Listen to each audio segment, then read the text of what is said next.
네, 안녕하세요. LS증권의 염승환 이사입니다. 최근 저를 사칭하는 여러 유튜브 방송이나 카카오톡 채널들이 상당히 많은데요. 저는 이제 LS증권과 함께하고 있는 이 연불리와 함께 채널에서 공식적으로 방송을 좀 하고 있고, 저를 사칭하거나 돈을 달라고 한다거나 리딩을 원하거나 이런 것들은 다 사기일 가능성이 높기 때문에 여러분들이 각별히 주의를 하셨으면 좋겠습니다. 네, 안녕하세요. 염승환 이사입니다. 오늘 2025년 1월 8일 시장 함께 읽기 시작을 해보도록 하겠습니다. 오늘 뭐 국내 주식시장이 아주 큰 폭으로 또 올랐죠. 그래서 뭐 증시 아침에 좀 많이들 걱정하셨을 것 같아요. 미국도 많이 빠졌고 삼성전자 실적 쇼크 났고, 근데 완전히 반대로 증시가 올라버렸습니다. 그래서 뭐 좋은 거죠. 사실은 이제 그런 악재도 올랐다는 건 그만큼 이제 시장 분위기가 많이 바뀌었다. 그래서 작년 최악의 한 해를 보냈던 한국 증시는 올해는 뭐 좋은 출발을 보여주고 있는 것 같습니다. 그래서 그런 내용들을 이따 한번 설명해 드리고요. 오늘 이제 미국 증시 상황하고 주요 외국계 시각과 방산 얘기가 좀 있고요. 그 다음에 이제 요게 좀 오늘 호재였어요. 국방부가 미국에서 텐센트 CATL, CXMT 중국의 창신 메모리 블랙리스트에 등재했다고 합니다. 유한양이 정말 좋은 내용이 하나 있어서 오늘 급등을 했고, 하워드 막스가 미국 증시 좀 경고 사인을 냈습니다. 중국이 전방위적 아마 내수 촉진 책을 좀 발표하는 것 같고요. 그 다음에 이제 상법 개정안 통과하면 뭐 보험증권 영향 요거랑 이제 보고서, 그리고 이제 요거는 건설입니다. 하나증권의 김송준 연구원님. 국민연금이 어제부터 환해지한 것 같아요. 그래서 환율이 좀 떨어진 이유가 좀 되고 있고, 그 다음에 추가 상승 가능할까 증시, 그리고 중앙정부 양해가 아닌 지방정부 양해에 주목하자. 1월에 좀 주목을 해야 됩니다. 지방정부. 삼성전자 오늘 실적 내용하고요. 현대건설이 아니라 제철입니다. 제철, 죄송합니다. 현대제철, 한화시스템, 하이젠, RNM, 전자공시나 하나엔진과 AP시스템. 오늘 하나엔진이 급등했죠. 그 내용까지 한번 말씀을 드리도록 하겠습니다. 일단 미국 증시는 죄송합니다. 그 뉴스에 좀 팔아라, 요런 이제 그 뭐 제목으로 좀 한번 잡아봤는데, 미국이 나빠서 빠진 건 아니고요. 어쨌든 많이 올랐죠. 오른 상태에서 나스닥이 급락을 했습니다. 환율도 좀 떨어졌고, 근데 금리가 많이 올랐고, 달러 오르고 유가 오르고, 예.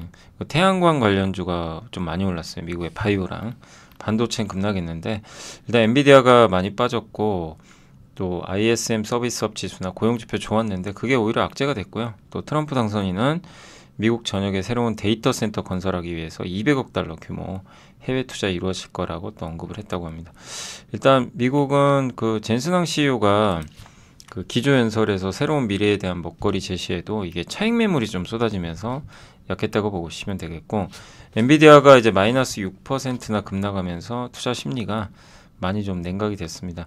이 젠슨왕의 긍정적인 발언들 어제 한번 소개해 드렸지만, 뭐 로봇 얘기나 자율주행, 뭐 AI 슈퍼컴퓨터 이런 얘기들은 이제 어느 정도 예상을 했었던 평가고, 블랙엘 양산이나 또 차세대 루빈, 그러니까 반도체에 대한 얘기가 별로 없었어요. 그러다 보니까 좀 단기적인 흐름에 대해서는 좀 실망한 거 아닌가. 근데 어쨌든 좀 핑계죠. 좀 쉬고 싶은데 빌미가 됐던 것 같아요.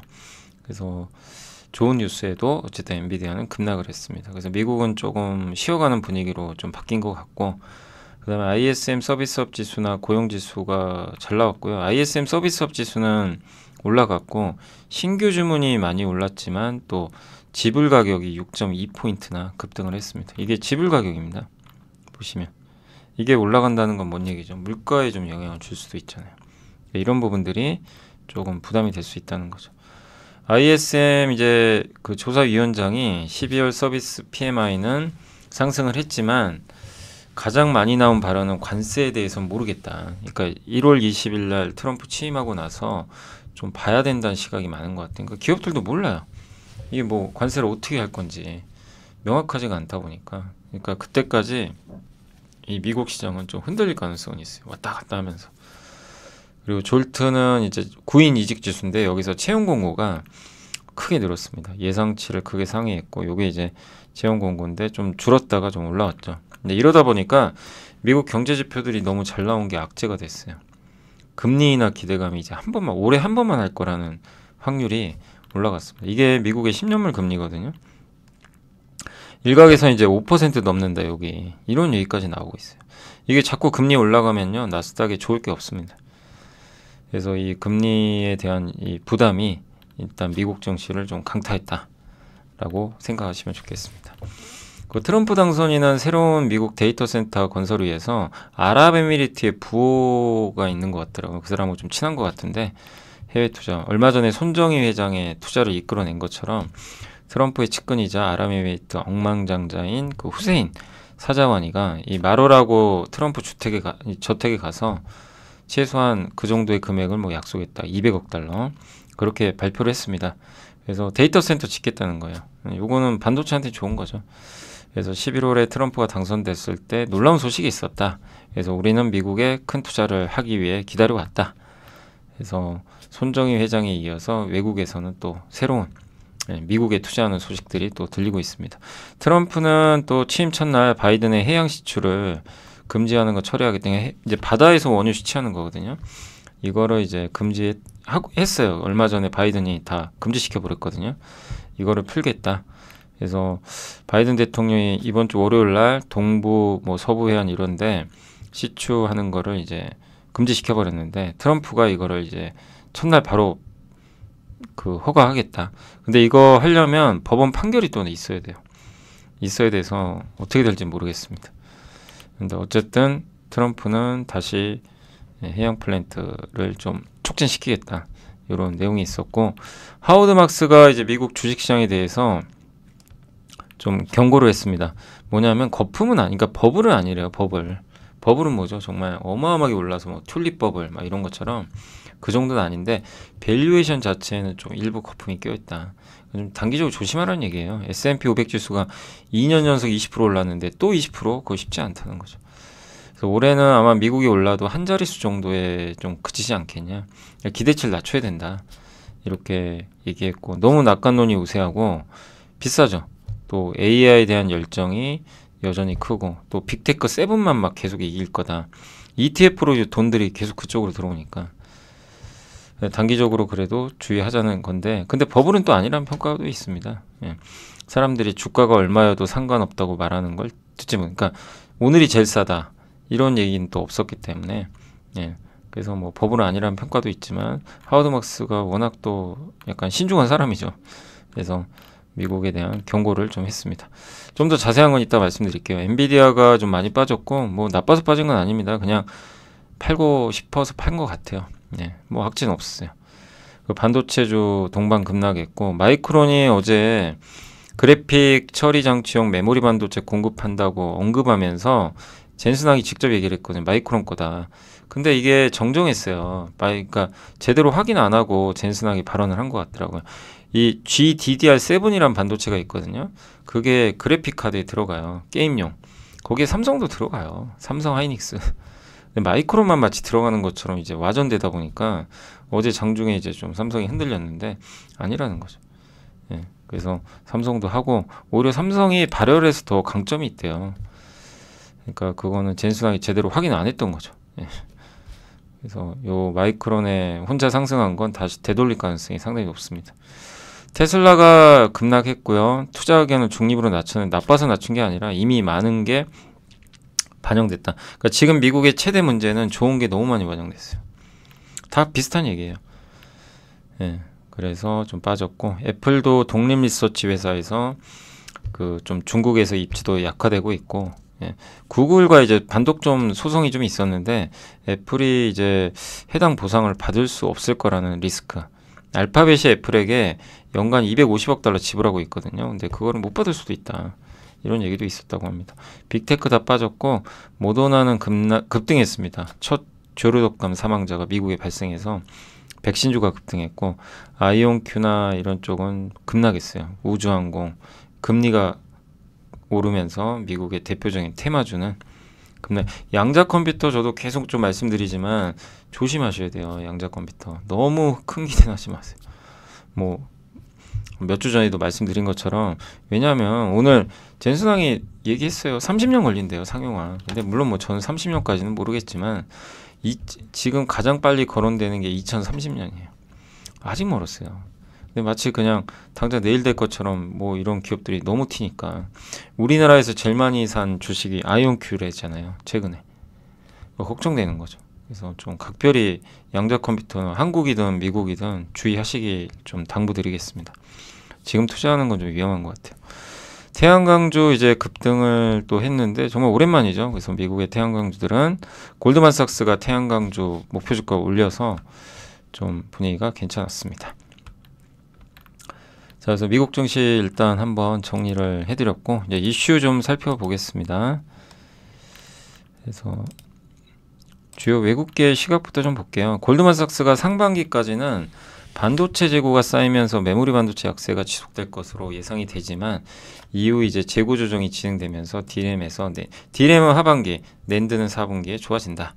골드만삭스도 이 얘기를 하고요. 우리나라 애널리스트들도 대부분 비슷한 얘기를 합니다. 그러면 오늘 삼성전자 실적 발표했지만 나쁘게 볼 건 아니죠. 이제 최악은 지나가는 거죠. 또 HSBC는 정치적 불확실성에도 불구하고 은행들의 주주환원 강화 계획 차질 없을 것 같다. 이게 핵심이에요. 여야 모두 코리아 디스카운트 해소를 도모하고 있다. 하는 건 좋은데 좀 발빠르게 정책적으로 좀 해주셨으면 좋을 것 같고, 예, 그래서 코리아 디스카운트 해소에 뭐 여야는 없지 않냐, 뭐 이런 시각도 있는 것 같습니다. 블룸버그는 글로벌 채권 펀드들이 12월 중에 한국의 국채를 1.86조 원 순매수해 그 위기에도 샀고, 부도 위험 지수는 더 낮아요. 24년 8월보다.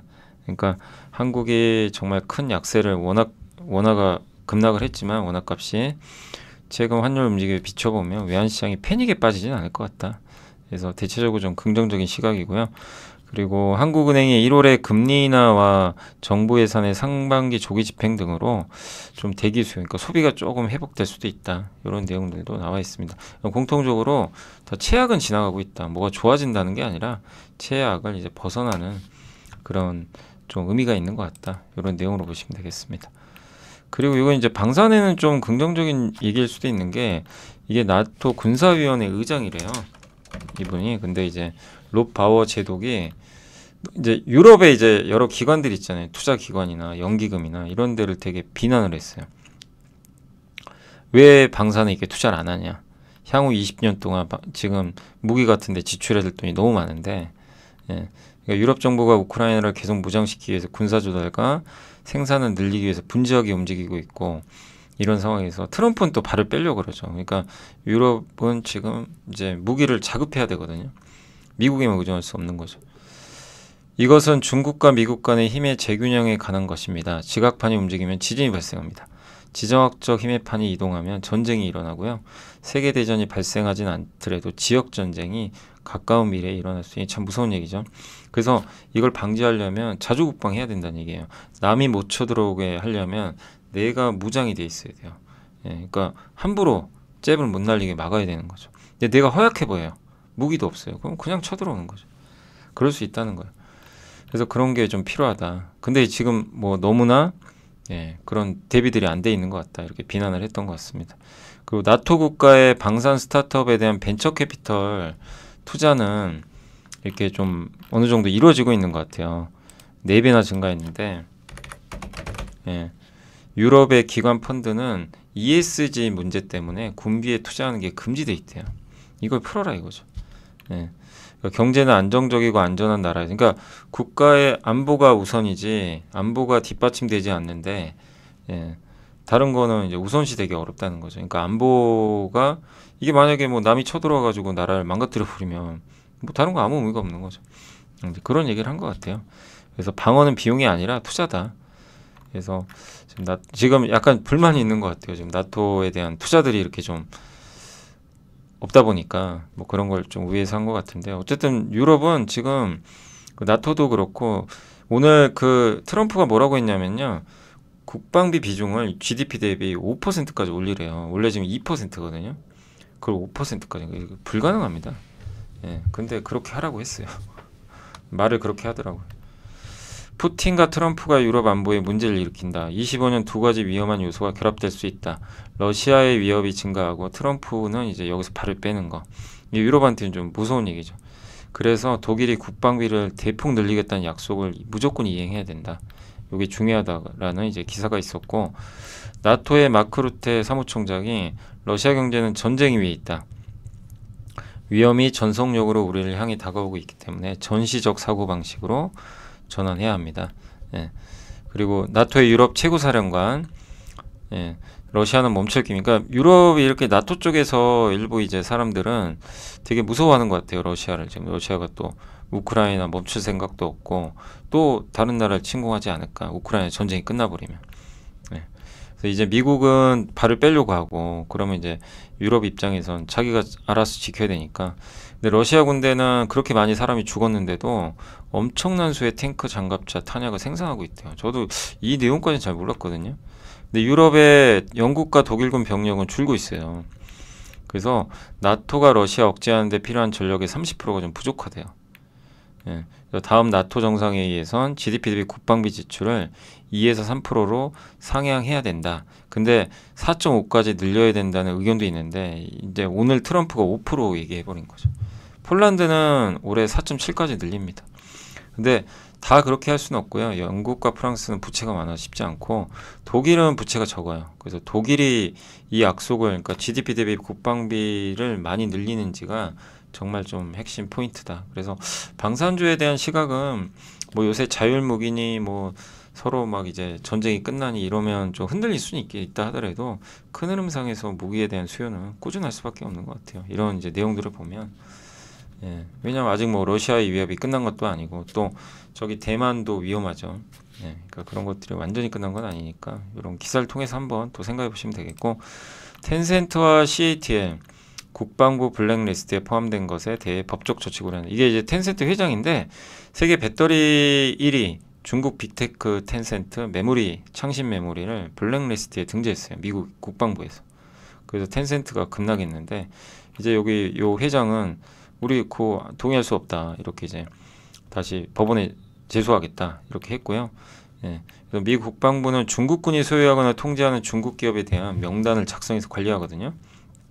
수출 통제 대상은 아니에요. 미국 기업들 입장에서 좀 회피하려고 그러겠죠. 트럼프가 이거를 중국 군사기업 명단 만든 사람이 트럼프예요. 이게 이제 무서운 얘기죠. CATL은 이제 이렇게 되면 테슬라, 포드 이런 회사들과 거래가 좀 줄 수도 있고, 예. 근데 이제 과거에 그 샤오미 있죠. 샤오미가 이제 요게 블랙리스트에 올라갔나 봐요. 그래서 연방법원에 제소를 했는데 연방법원이 샤오미 편을 들어줬어요.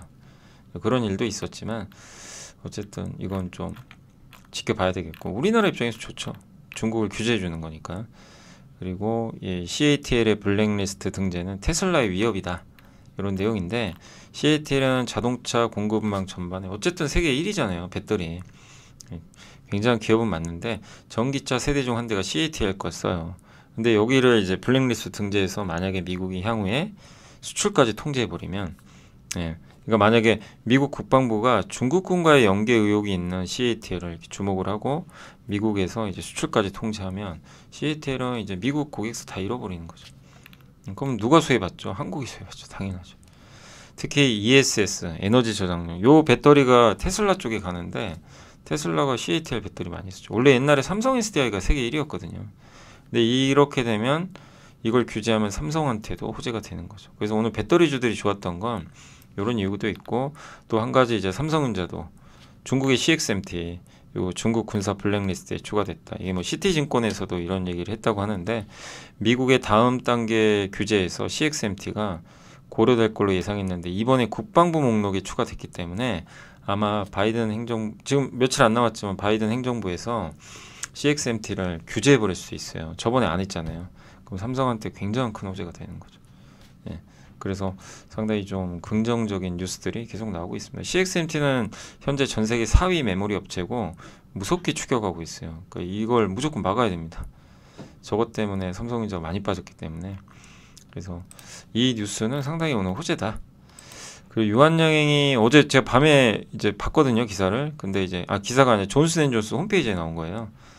그래서 비소세포 폐암 치료 있잖아요. 요거 새로운 병용요법이 기존 치료법 대비 유의미한 생존력에서, 그러니까 제가 작년에 그 유한양행이 그 이제 FDA 승인 받았잖아요. 받고 나서 아직 한 가지 데이터 확인 안 된 게 전체 생존 기간 OS라고 합니다.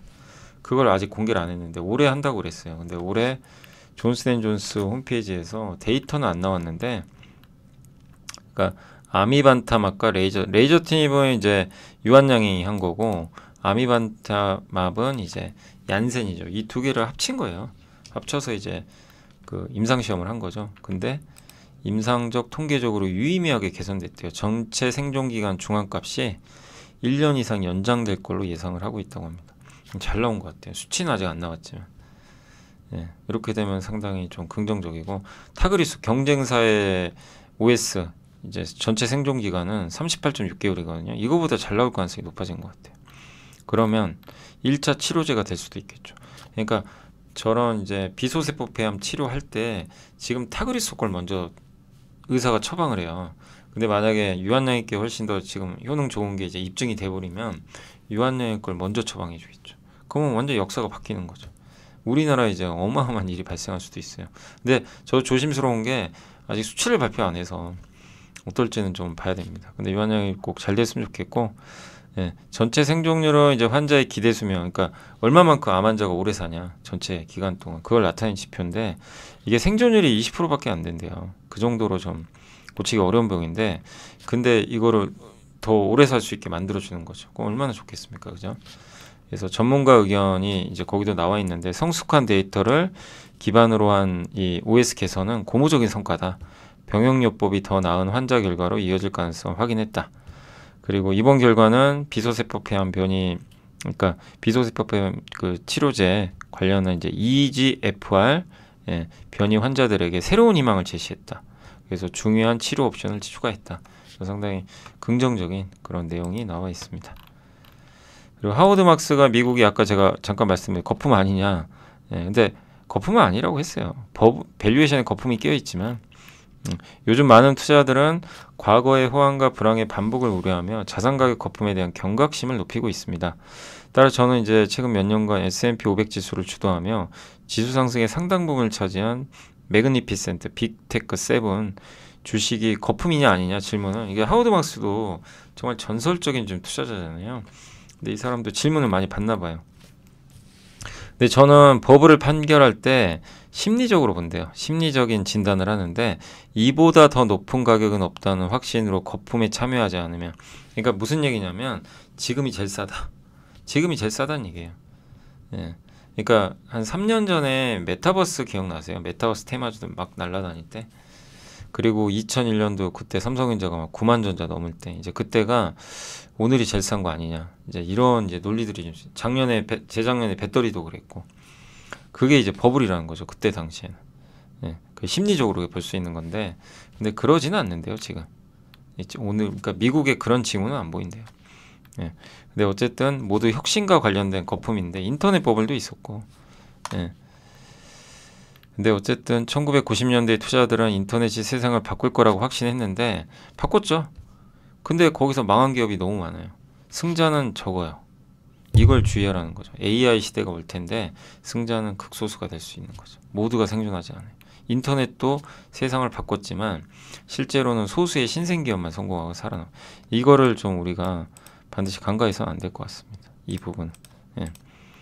그래서 주식은 수년 동안 계속 수익을 낼 거라는 기대를 반영하며 다음의 수익의 배수로 판매되며, 주식을 매수하면 향후 몇 년 회사의 수익의 일부를 우리가 이제 구매하는 건데, 예, 어쨌든 우리가 향후 수십 년 동안 수익에 대한 대가를 지금 지불해서 사는 거거든요. 예, 근데 오늘날의 S&P 500 기업들은 당연히 여러 면에서 좋아요. 예, 근데 어쨌든 계속해서 이게 이어질지 그런 건 좀 확인을 해야 될 것 같고, 또 미국 주식시장이 이렇게 2년 연속 너무 많이 올랐죠. 네. 이게 계속 이어질까, 이런 거에 대한 좀 고민도 있다는 거죠. 그래서 22년 말부터 시장에 만연한 낙관론, AI라는 새로운 것에 대한 열광, 상위 7개 기업이 계속 성공할 거라는 광범위한 추정 등이 오늘날 조심스러운 신호다. 그러니까 좀 조심해야 된다. 너무 낙관론도 만연돼 있고 좀 단기적으로 조심하자. 이런 이제 내용이 들어가 있습니다. 반면 S&P 500 지수의 PER 23.6배로 높지만 미친 수준은 아니래요. 그러니까 버블은 아니다. 예, 그 얘기는 뭐죠? 주가가 많이 빠지면 투자해도 괜찮다. 단 지금은 조심하자. 이런 시각으로 여러분이 보시면 뭐 무리 없을 것 같습니다. 이슈 중에 이제 마지막은 중국 전방위적 내수 촉진 정책인데 아마 이거 이제 미래에셋증권에서 좀 정리를 하셨더라고요. 그래서 그 이구환 씨는 헌거 주면 새 거로 바꿔주는 거죠. 이제 중국의 한 가전 매장이라고 하는데 뭐 세탁기 같은 거 옛날 걸 내가 갖다 주면 보조금 받는 거예요. 그런 거죠. 그래서 개인 소비자를 위해 스마트폰, 태블릿, 스마트워치 등 디지털 제품 관련 구매 보조금을 지급을 하는데 제품 판매가 15%를 준대요. 예. 그래서 이제 보조금을 받게 되고 뭐 많습니다. 가전도 있고. 그래서 작년에 일부 가전제품 교체할 때 보조금 받은 소비자는 올해 또 받을 수도 있대요. 그래서 이 부분은 중국의 이제 어쨌든 소비를 좀 부양시키기 위한 정책이다 라고 생각하시면 좋을 것 같습니다. 그래서 일단 이슈까지 한번 살펴봤고 오늘 일단 보고서도 한번 우리가 볼게요. 네. 첫 번째는 뭐 보고서는 그렇게 길진 않아요. 내용들은 보험증권 상법 개정안 통과 시 영향점검 키움에서 나온 자료인데 상법 개정안 어제도 하이난 연구원이 그러셨죠. 하이난 연구원이 어제 보고서 한번 긴 거 보여드렸잖아요. 상법 개정이나 이런 게 되면 M&A가 활성화되고 적대적 M&A가 될 수 있고 그건 무슨 일이 발생하죠? 대형 증권사가 그런 걸 주도하거든요. 그래서 증권업종한테 좋을 수 있다. 상법 개정하면 어쨌든 증권회사한테 되게 좋아질 수가 있어요. 상법 개정 통과된다면 이제 공포 1년이 경과한 날부터니까 바로 시행되는 건 아니에요. 근데 1년 동안 뭘 할까요? 이제 준비하겠죠. 상법 개정에 대해서. 그럼 대주주들이 자기 지분을 M&A 당할까 봐 지분을 더 확보하려고 하겠죠. 네. 그런 것들이 또 나올 수가 있기 때문에 자기 주식 뭐 매입 등 미리 지분을 확보하려는 이제 움직임들이 있을 수도 있다. 이렇게 생각하시면 되겠습니다. 그래서 개인이 최대 주주인 경우가 많고 PBR이 낮고 자기 주식 보유 비중이 높은 보험 증권 업종에 대한 관심이 유효하다. 그래서 개인이 아주 어떤 특정 개인이 최대 주주인데 거기서 이제 M&A가 혹시 적대적 M&A가 들어오면 안 되니까 더 많은 지분을 확보하려고 한다면 이거는 어쨌든 매수가 들어오는 거기 때문에 또 긍정적일 수 있는 부분도 있는 것 같습니다. 근데 이런 것들이 이제 되려면 결국 핵심은 그거예요. 결국엔 상법 개정이 반드시 통과돼야죠. 그게 안 되면 뭐 의미가 없는 거죠. 그게 되느냐가 관건이 될 것 같습니다. 그리고 건설업종은 이제 하나증권의 김성준 하민회 연구원님이 비중 확대, DLNC 요즘에 계속 DLNC 얘기를 많이 하죠. 그래서 원래 작년에는 현대산업개발이 주도주였는데 최근에 좀 빠졌는데 요거를 이제 관심 종목으로 제시했고 매크로 변화의 날갯짓은 하반기 건설업황의 바람으로 불어올 수 있다. 25년 이제 주택 그 바닥을 확인했고 27년까지 상승 사이클을 그려나가기 시작할 것으로 보아 주택주 그러니까 올해 바닥을 한번 확인하고 계속 27년까지 좋아진 사이클 그러면 건설주도 사란 얘기죠. 어떻게 보면 긍정적으로 보고 있고 해외 플랜트는 어쨌든 이제 그 올해 추정치 변화 없을 것 같고 삼성 E&A는 삼성전자가 투자를 해줘야 돼요. 공장을 짓고 그럴 때 좀 좋아진다. 라고 보시면 되겠습니다. 시멘트는 이제 출하 감소 영향이 더 커지고 있어서 3분기에 비해 4분기 실적을 좀 비관적으로 본다. 이렇게 보시면 될 것 같고요. 인테리어도 좀 기대감은 떨어졌다. 그리고 이게 핵심입니다. 올해 매출액은 감소해도 이게 올해 좀 건설주를 좋게 보는 이유가 원가율이 개선돼요. 21년, 22년에 그때 원가가 비싼 현장들이 착공을 했는데 그게 다 완공됐어요. 그럼 어떻게 돼요? 이제 원가율이 낮은 현장들이 실적이 반영되겠죠. 조금씩. 마치 조선업종처럼 조선주가 저가 수주한 게 잡히면서 막 적자 났거든요. 그거 끝나고 고가 수주한 것들 잡히니까 지금 실적 어때요? 막 그냥 계속 급증하죠. 그래서 건설도 향후 3년 동안은 이제 그런 모습 나오지 않겠냐? 이런 좀 부분도 있습니다. 물론 건설이 구조적 성장은 아니죠. 이제 조선과는 다르지만 그래도 올해 턴어라운드 관점에서 한번 좀 볼 수 있는 그런 부분이 있는 것 같습니다. 그리고 국민연금이 환해지 한 것 같아요. 환해지가 뭐죠? 달러를 팔아버려요. 은행에 넘겨요. 지금 갖고 있는 달러를 지금 가격에 이제 정리를 해버리는 거죠. 네. 그래서 환율이 떨어질 때 손해볼 수 있는 걸 막아주는 효과라고 보시면 되겠는데 어쨌든 달러 매도입니다. 국민연금이 갖고 있는 해외 자산을 달러로 갖고 있죠. 이거를 해지를 해서 팔아버려요. 팔면 어떻게 됩니까? 달러가 떨어지죠. 달러 떨어지면 원화 값은 오르겠죠. 네, 그 얘기예요. 근데 어제 그게 나왔나 봅니다. 근데 국민연금 환해지 물량은 10개월 동안 할 거래요. 균등하게. 그럼 환율이 오를 때 이걸 막아버리겠죠. 그래서 이건 굉장히 좋은 뉴스예요. 국민연금은 주식 비중 늘리고 있죠. 최근에 달러 비중은 줄이고 있어요. 그럼 환율은 더 오르기 어렵고 주식은 밑을 막아주는 거죠. 그러니까 주식은 밑을 막아주고 환율은 위를 막아주는 게 지금 국민연금이 정말 중요한 역할을 해주고 있어요. 그래서 주식시장을 괜찮게 보는 거예요. 네. 환율이 너무 튀면 안 좋잖아요. 네, 그런 관점으로 보시면 되겠습니다. 그리고 한국투자증권의 이제 김대준 연구원은 지금 추가 상승이 가능하냐, 연초부터 증시가 강하다, 반등의 주인공은 반도체다. 그래서 좀 나아질 것 같다. 특히 반도체에 유리한 지금 부분도 있고 오랜 시간 조정도 겪어왔다. 12개월 선행퍼도 지금 너무 낮고 약세가 그렇게 되는데도 2,400을 안 깨잖아요. 이걸 상당히 의미 있게 보고 있는 것 같습니다. 근데 향후에 시장이 더 오르려면 관세 정책에 대한 것들이 명확해야 되고 시장 금리가 좀 꺾여야 돼요. 미국. 그 다음에 부양책이 계속 나와야 되고. 근데 중국은 아마 부양책 쓸 겁니다. 강하게. 예, 그걸 좀 기대하고 있습니다. 순환매는 이어질 것 같다. 이 내용이고 중앙정부 양해가 아니라 중앙정부 양해는 뭐냐면 전인대 이제가 열릴 텐데 3월에 열려요. 그래서 우리가 보통 3월에 정책 발표하니까 그때를 기대하는데 사실은 그 중앙정부 양해는 지방정부 양해를 이제 취합해 가지고 발표하는 자리고요. 지금 1월 중순부터 31개의 중국 지방 모든 성에서 지방 양해가 시작돼요. 여기서 나오는 결과물이 3월에 발표되는 거예요. 그러면 1월 중순부터 지방 양해에서 뭔 얘기하는지가 정말 중요하죠. 예, 거기서 내수 부양을 세게 한다거나 특히 베이징과 상하이가 중요하죠.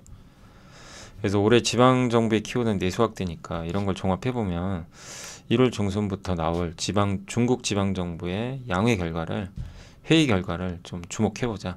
정말 의지를 가지고 소비 부양을 하는지 한번 우리가 눈여겨봐야 되겠습니다.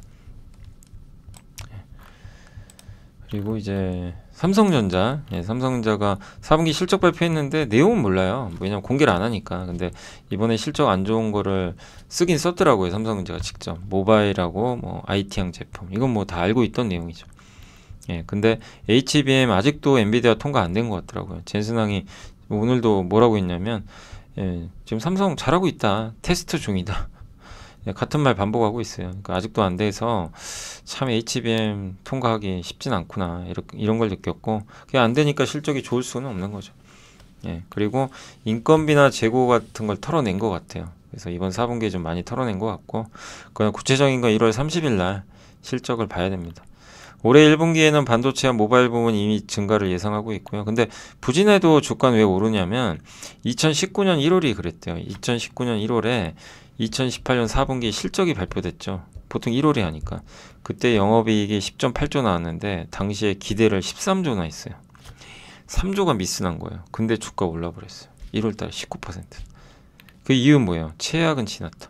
그러니까 주식은 최악일 때 사는 거죠. 어떻게 보면. 그 논리가 맞아버리죠. 근데 당시에 범용 디램 사이클이 하락 전환되면서 투자들이 이제 가동률 조절하고 막 감산하면서 좋았다고 합니다. 근데 이제 반도체 가격이 계속 떨어지니까 또 2분기엔 또 주가가 한번 휘청했어요.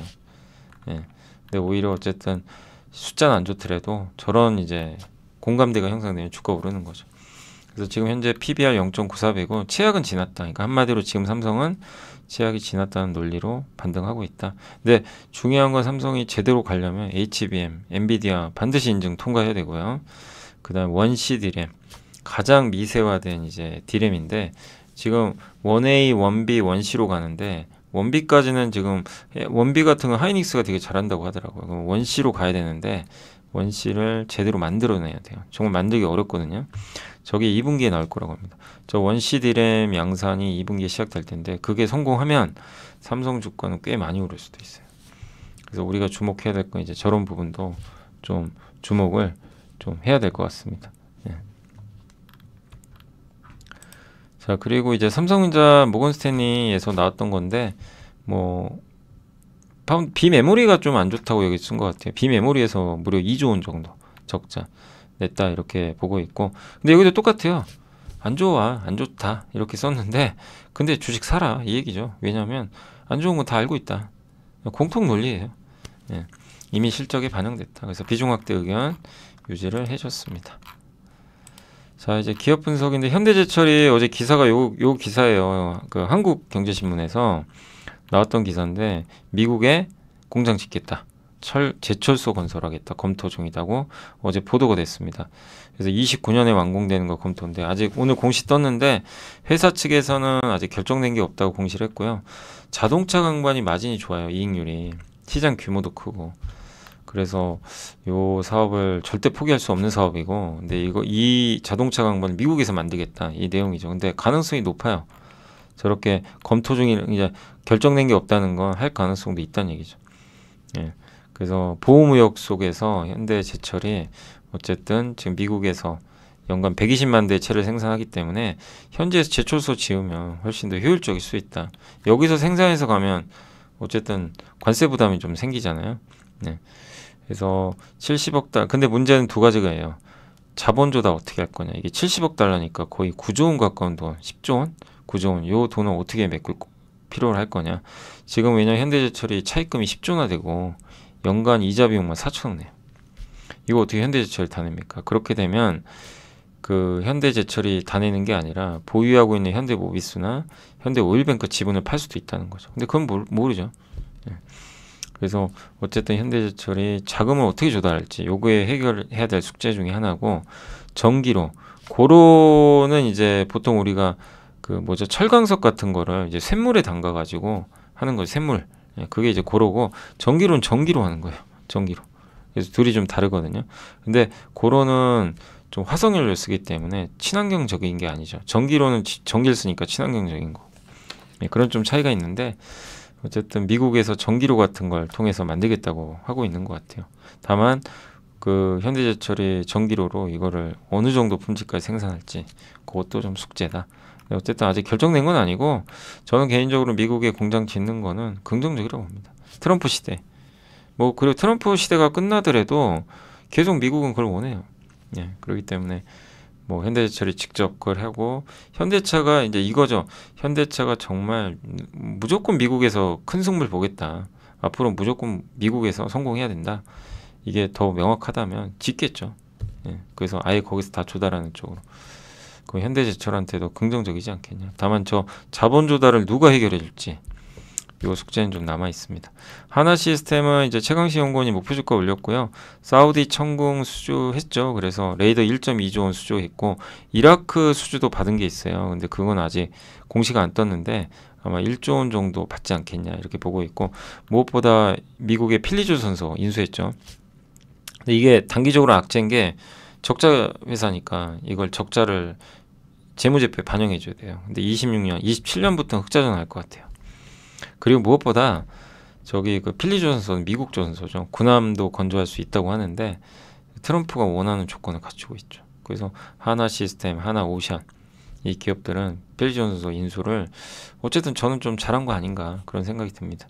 그리고 우리나라 이제 함정 전투 체계 이것도 공급하고 있고, 향후 K방산 그리고 미국 신조시장 함정 유지 보수에서 좋은 투자 포인트 갖고 있다. 다만 이제 최근에 주가 좀 많이 올라서 밸류 부담은 있어요. 그렇지만 미국 조선소 최초로 인수했고, 하나오션보다 지분율이 더 많아요. 그래서 트럼프 수혜주로 우리가 충분히 볼 수 있는 부분이 있는 것 같습니다. 자, 이제 기업 분석 마지막으로 하이젠 RNM인데, 한국 IR 협의회 이제 기업 리서치 센터에서 나온 자료고요. 이게 바로 액추에이터예요. 네, 며칠 전에 월요일로 한번 설명해드렸죠. 로봇에서 제일 핵심은 여기 관절, 여기 들어가는 이 관절에 들어가는 액추에이터입니다. 이거 움직여주는. 원래 LG전자 모터 사업부로 출발했고요. 모터 만들어요. 우리 이렇게 세탁기 이런데 뭐 모터 있잖아요.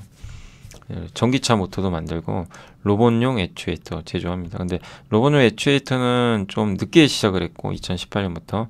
근데 국내 기업에도 이렇게 납품한 이력들이 있습니다. 근데 이제 서버 모터라고, 일반적인 모터는 이렇게 계속 돌잖아요. 이렇게 원형으로. 근데 서버 모터는 값을 입력하면 정확히 움직여요. 그거에 맞춰서. 그러니까 좀 정교하죠. 그 로봇용 액추에이터는 로봇의 관절 부분에 장착돼서 로봇을 구동하게 하는 부품이고, 그 다음에 히트싱크, 드라이브, 구동부 어셈블리 이런 걸로 구성되어 있는데 그 중에 핵심이 요거예요. 구동부 어셈블리. 요게 가장 핵심입니다. 서버 모터, 감속기, 서버 모터, 로터, 엔코더 이렇게 구성되어 있는데 이 센서를 통해서 우리 인간이 인체 동작하는 거랑 유사하게 이제 할 수 있게 해주는 그런 부품이라고 보시면 되겠습니다. 그래서 이렇게 그 히트싱크, 여기 드라이브, 구동부 하부종인데 요게 이제 요게 바로 구동부 어셈블리라고 합니다. 서버 모터 스테이터는 제어 신호에 의해서 이제 구동하는 장치고, 요거 감속기가 정말 중요해요. 우리나라에서 감속기 하는 회사가 SPG 같은 기업이죠. SB비테크. 요게 이제 속도 줄이는 거. 그 다음에 요게 모터 역할을 하는 것 같고, 엔코더. 예. 그래서 로봇 관절 위치와 외부 충격을 검출해주는 그런 역할을 한다고 합니다. 이걸 조립해서 만든 게 바로 액추에이터. 이제 인간으로 따지면 관절이다. 예. 핵심은 싸게 만들어야죠. 싸게 만들면서 품질 좋아야 되는 거. 이게 이제 가능할지가 좀 가장 큰 숙제가 아닌가 이렇게 보고 있는 것 같습니다. 국내 가전 로봇 대기업 A사 요청에 의해서 옛날 22년도에 이제 개발을 완료했고 지금 더 큰 모델도 개발을 하고 있다고 합니다. 그래서 대량 양산 진행 중에 있고요. 10월 16일 공장 증설하고 신규 시설 투자 공시를 했습니다. 그래서 120억 로봇 액추에이터 전기차 신규 사업. 예, 현재 모터 제조로 1층만 이용하고 있대요. 기존 차원 공장을 증설하는 건데 2층, 3층으로 더 올린다고 합니다. 그래서 하이젠 RNM이 저는 이제 우리나라 로봇 기업 중에는 사실 마땅히 투자할 만한 기업이 그렇게 많지는 않아요. 예, 그래서 주로 이제 미국 쪽이 좀 많은 편인데 어쨌든 액추에이터가 핵심이면 액추에이터 하는 회사가 거의 없거든요, 한국에는. 예, 그래서 하이젠 RNM이 그나마 좀 대안인데 문제는 이 기업도 최근에 많이 올라서 좀 부담되고 보호회수 물량도 나올 거거든요. 이제 그런 부분은 각별히 좀 조심하시면서 큰 조정이 한번 나올 때 뭐 그럴 때 접근하시는 게 낫지 않나. 그러나 로봇 테마로는 괜찮은 것 같아요. 왜냐하면 로봇 테마가 올해 이제 바람이 불기 시작했죠. 인간형 휴머노이드 로봇 이 테마가 좀 불고 있기 때문에 그 부분은 계속 좀 주목해야 될 것 같습니다. 그래서 오늘 이제 그 기업 분석까지는 다 한번 봐드렸고 공시 한번 보겠습니다. 하나오션이 정말 놀라운 공시를 냈습니다. 하나엔진이 선박용 엔진 공급인데 계약 금액이 무려 6,292억이고요. 매출 대비 73.6. 공급 지역은 아시아인데 중국입니다. 중국으로 추정돼요. 중국 대형 컨테이너 제조사에 아마 공급을 하는 걸로 추정하고 엔진은 우리가 훨씬 잘해요. 중국이 뭐 요즘에 잘 만들지만 한국보다는 엔진은 밀립니다. 선박을 25년 동안 운행해야 되면 엔진에 문제 생기면 안 되거든요. 그러니까 엔진의 중요도는 두말하면 잔소리죠. 그래서 중국형 엔진 만드는 회사가 하나엔진이고 더 많은 비중으로 납품하는 회사가 HD 현대마린 엔진이죠. 그래서 어제 공시가 떴고 주가 오늘 좀 큰 폭으로 움직였습니다. AP 시스템 오랜만에 공시 나왔는데 이제 주주가치 제고하겠대요. 연결 기준 잉여 현금 흐름 단기 순이익의 30%네요. 제가 계산을 해봤거든요. 연간 순이익이 이게 맞는 건 아니고 이제 바뀔 수도 있으니까. 그래서 564억이랑 822억 최근 4년 동안 저 정도 나왔어요. 잉여 현금 흐름은 444억. 그래서 그걸 계산해봤더니 순이익의 30%잖아요. 여기 30%면 169억에서 321억 돌려주는 거고요. 잉여 현금 흐름은 30%면 133억.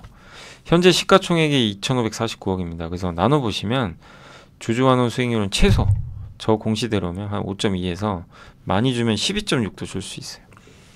그러니까 어떻게 보면 배당 수익률 같은 거죠. 그래서 AB 시스템이 이런 공시를 한 거는 상당히 저는 좀 의미가 있다라고 보고 있습니다. 실제 그 소각한다고 발표를 했어요. 공시를 했습니다. 전체 시총 대비 1.6% 정도를 먼저 소각한다라고 했으니까 뭐 이 부분도 좋지 않겠냐라고 생각을 하고 있습니다. 자, 이제 오늘 좀 장만 마무리할게요. 오늘 이제 주식시장은 한 30포인트 가까이 좀 급등하면서 상당히 좀 잘 마무리가 됐습니다. 오늘 코스피도 급등했고 코스닥도 비교적 큰 폭으로 좀 코스닥은 좀 보합권에 끝났고요. 오늘 알테오젠이 급락해서 코스닥은 강하지는 못했습니다. 근데 최근에 코스닥도 견조한 그런 모습이 이어지고 있고 그 다음 오늘 외국인 기관들이 좀 많이 샀고요. 요새 외국인도 많이 사고 연기금 1,300억이 나왔어요. 그러니까 쌍끌이 매수 들어오고 있는 그런 상황입니다. 그래서 오늘 사실 삼성전자 좀 걱정을 했지만 다행스럽게도 삼성전자가 반전을 하면서 분위기 좋았고, 오늘 미국의 백신주가 올랐기 때문에 우리나라도 약간 백신 관련된 유리기판 관련주도 좀 많이 올랐고요. HBM 관련주, 오늘 뭐 한미반도체, 뭐 오로스 테크놀로지, 뭐 HBM 관련주들이 불을 뿜었고, 낸드 관련, 오늘 반도체 소부장이요 연초부터 그냥 다 뜨겁습니다. 다 급등하고 있어요. 그죠? 예, 정말 그렇게 미친듯이 빠졌는데, 폴더블폰 관련주, 조선주도 좋았어요. 오늘 현대중공업이 오늘은 30만원을 넘는, 예, 그런 기염을 또 토하기도 했어요. 시총이 이제 26조까지 갔습니다. 예, 조금 약간 좀 부담도 되죠. 지금은 조선기자재는 오늘 하나엔진, 마린엔진 이런 쪽도 상당히 좀 긍정적으로, 예, 작용을 했고요. 뭐 CXL, 뭐 PCB 업체들 오늘 다 일제히 급등하는, 좀 뭐 IT 대표주도 올랐고요. 반도체도 많이 올랐습니다. 다만 하이닉스는 엔비디아가 좀 빠졌기 때문에 좀 부진했고, 자동차도 요즘에 이제 한우 시스템이 좀 분위기가 좋아요. 그래서 모처럼 반등했고, 2차전지도 중국 CATL에 대한 좀 규제 이슈, OLED도 오늘 좋았습니다. IT가 다 좋았습니다. 2차전지 IT 뭐 다 고르게 반등하는 모습인데, 다만 양자모 미국에서 이제 많이 빠졌죠. 양자모 오늘 카카오가 좀 빠지면서 인터넷주 안 좋았고, 전선 로봇주도 좀 최근에 많이 올랐는데 오늘은 좀 많이 흔들렸습니다. 우주항공주도 오늘 좀 많이 흔들렸습니다. 그래서 우주항공주도 일제히 좀 조정받는, HVM이 오늘 좀, 이게 이제 그 여러분도 아시겠지만 거기죠, 그 스페이스X, 예, 그 관련주로 많이 거론되죠. 그래서 좀 많이 올랐어요. 근데 이제 오늘은 뭐 특별한 뉴스는 제가 없었던 것 같은데, 좀 오늘은 좀 급나가는 모습이 나왔습니다. 미국의 우주항공주도 많이 빠졌고요. 의료 AI, 또 건설주 오늘 조금 빠졌습니다. 오늘 아마 현대산업개발이 좀 빠진 것 같습니다. 오랜만에 삼성물산 올랐고요. 엔터주도 오늘은 좀 빠졌습니다. DOE가 다시 빠졌고, 네. 그래서 오늘 아주 굵직한 기업들이 많이 올라간 가운데 증시는 급등했지만, 이게 알테오젠, 그러니까 코스닥의 바이오가 되게 안 좋았어요. 그게 이제 코스닥한테 부담이었고, 바이오 로봇이 시총이 굉장히 크잖아요, 코스닥에. 반면에, 예, 뭐 반도체 소부장은 상당히 좋았다. 그리고 삼성전자, LG엔솔, 삼성바이오, 현대중공업 이런 기업들의 주가는 오늘 상당히 좋았습니다. 하나오션도 오늘 좀 급등했고요. 조선주, 한미, 유한양행, 예, 그리고 SKC, 반면 방산주는 좀 빠졌네요.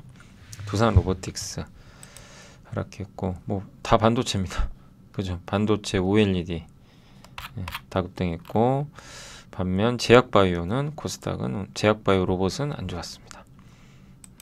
거래대금도 보면 오늘 뭐 삼성공조가 상한가 같고요.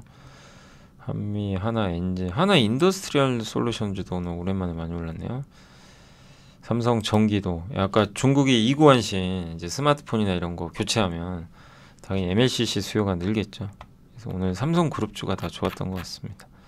반면 이게 트럼프가 한마디 했어요. 자기 임기 동안 풍력 하나도 설치 못하게 하겠다. 참 이게 완전히 공포심을 조장하는데, 그럴 수 있을지 솔직히 모르겠어요. 근데 어쨌든 그 뉴스가 나오니까 CS밴드한테 당연히 안 좋죠. 물론 이제 태웅 같은 기업도 있지만 태웅은 미국 비중이 거의 없어요. 근데 이제 CS밴드 미국에 사업을 하니까 아무래도 이제 태양 풍력주 중에서 미국 사업하는 기업들은 조금 부담은 될 수 있는 그런 상황인 것 같습니다. 근데 발언은 그렇게 하지만 꼭 그대로 한다는 건 아니고, 정책은 또 나와봐야 될 것 같습니다.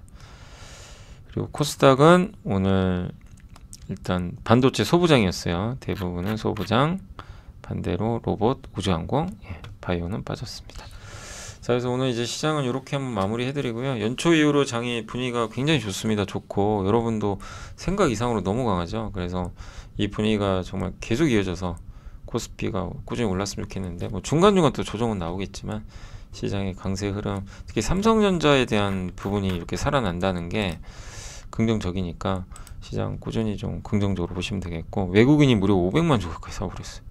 네, 그러니까 복귀한 거죠. 아까 그 모건 스탠리의 그런 보고서도 좋게 작용한 것 같습니다. 최악은 지났다라는 관점으로 시장을 바라보시면 좋겠습니다. 자, 오늘 방송은 여기서 마무리하겠고요. 저는 또 내일 이 시간에 찾아뵙겠습니다. 시청해 주셔서 감사합니다.